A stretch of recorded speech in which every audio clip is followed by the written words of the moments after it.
Hello everyone, welcome to another episode with Rusi Baby. In today's video, I'm going to be talking specifically to the ladies. So ladies, let's talk.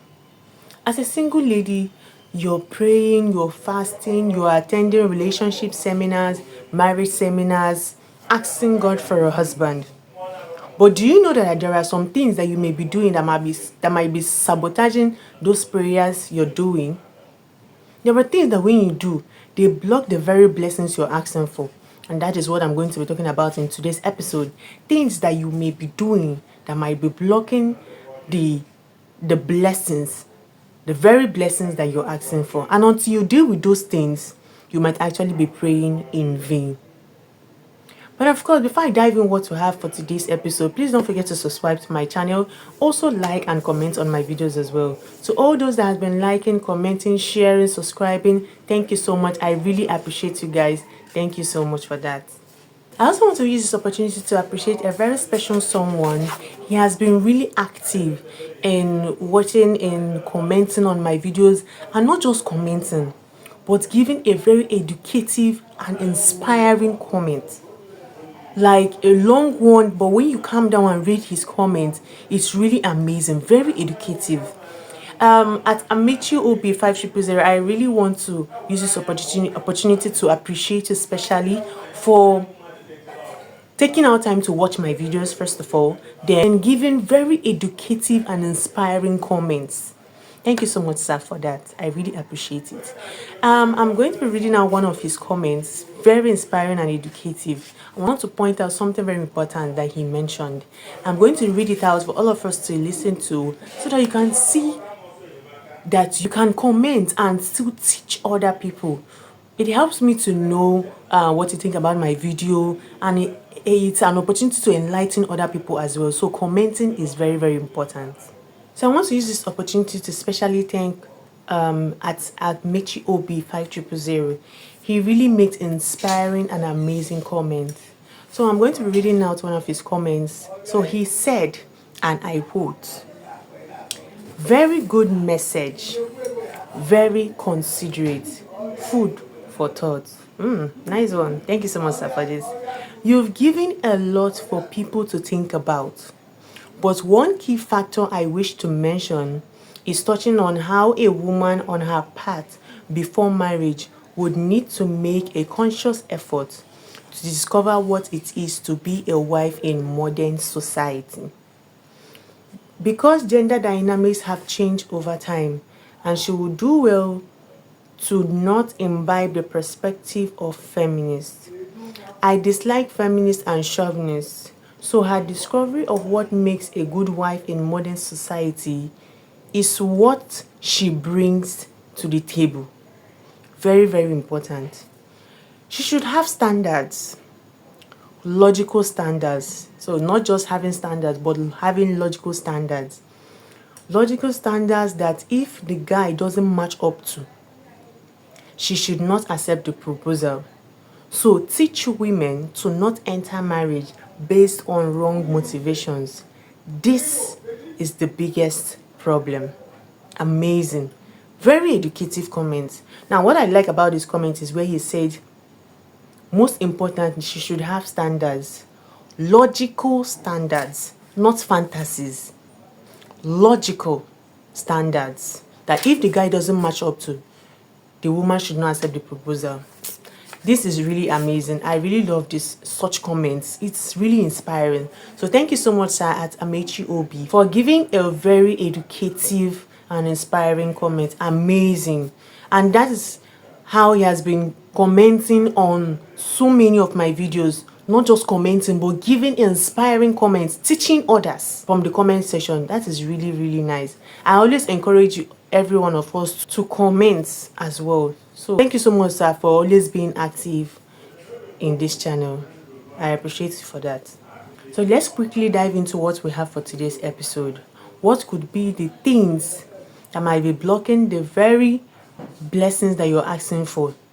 You're asking for a husband, but there are things that you could be doing that might be sabotaging your prayers. So that is what I'm going to be talking about in today's episode. What are those things that you could be doing as a woman that could be sabotaging the prayers for her husband? Number one, you want a wedding more than a marriage.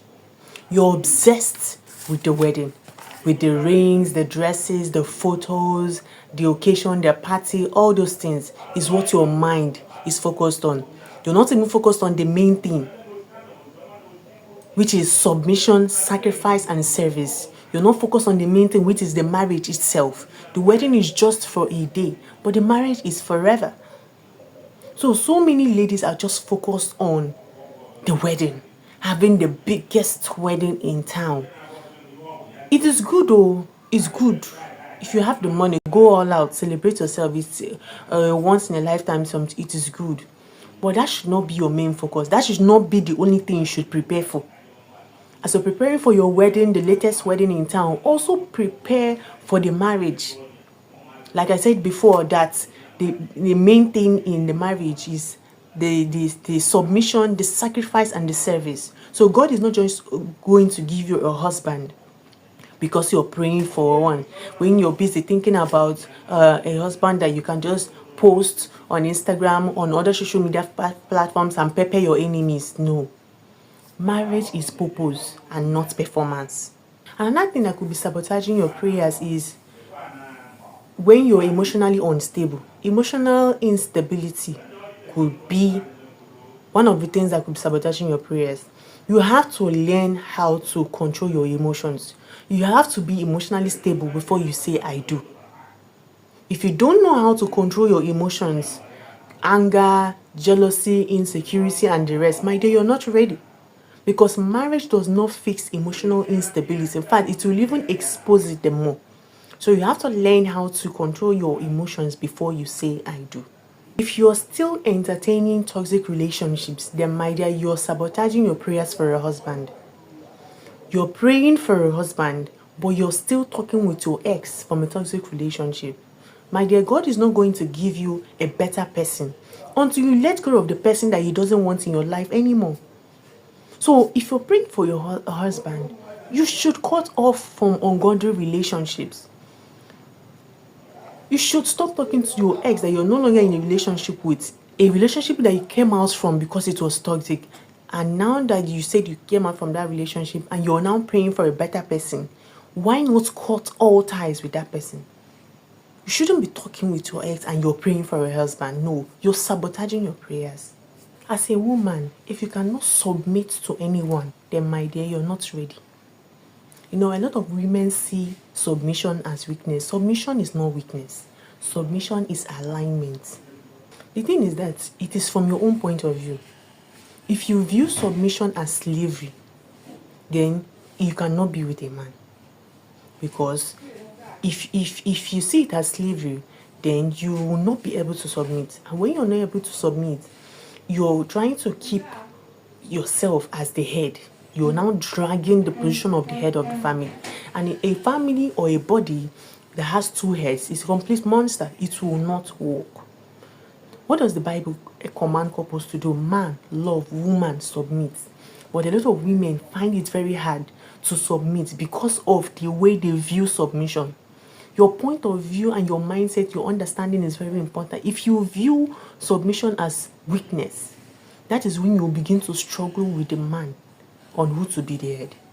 But if you see submission as alignment, you will not find it hard to submit to that man.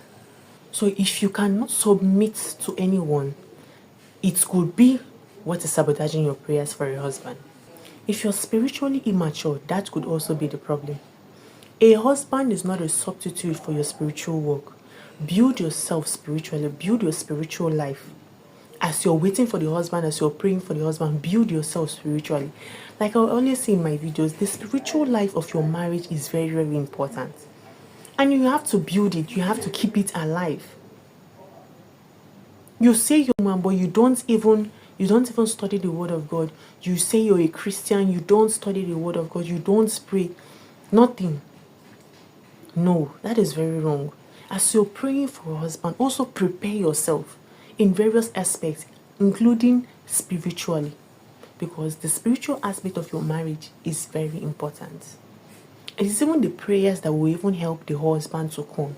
So you should take those prayers serious. Last but not least on today's episode, if you idolize marriage, that could be the problem. You talk about marriage all the time, more than you even talk about your purpose, your destiny, your life. My dear, if you idolize marriage, if marriage becomes your idol, then God could be delaying that marriage in order to protect you. Marriage should not be your idol. Don't carry marriage on your head. Marriage is not your destiny. Marriage was created for you. You were not created for marriage. You were not created to go and marry. Marriage is not your destiny. You can fulfill your destiny, fulfill your purpose, and choose to get married or not. Marriage is a choice. It is not your destiny. So do not idolize marriage, especially as a woman. And finally, for today's episode on what could be sabotaging your prayers for a husband, if you're unteachable, that could be the problem. You see every piece of advice that anybody gives to you as an attack. If you cannot be corrected, if you cannot take advice, how will you grow? That's unteachable spirit is what attacks that thing that should make a woman submit to her husband. You should not be unteachable. Work on yourself. Work on your character before you get married. It's very important. There are so many other things that could be sabotaging your prayers for a husband. So many things. I just talked about a few of them. In my next episode, I am going to be continuing from where I stopped. I just mentioned about, I think, 7 things that could be sabotaging your prayers. So in my next episode, I'm going to be giving you guys more. So watch out for the part 2 of this topic. Very important. So that is all for today's episode. Thank you so much for watching my video today. Thanks so much for listening. And please do not forget to subscribe to my channel. Also like and comment. The comments are very important, so keep them coming. Very educative, very inspiring, very amazing. So keep them coming. That is all for today's episode. Thank you so much for watching. See you in my next episode.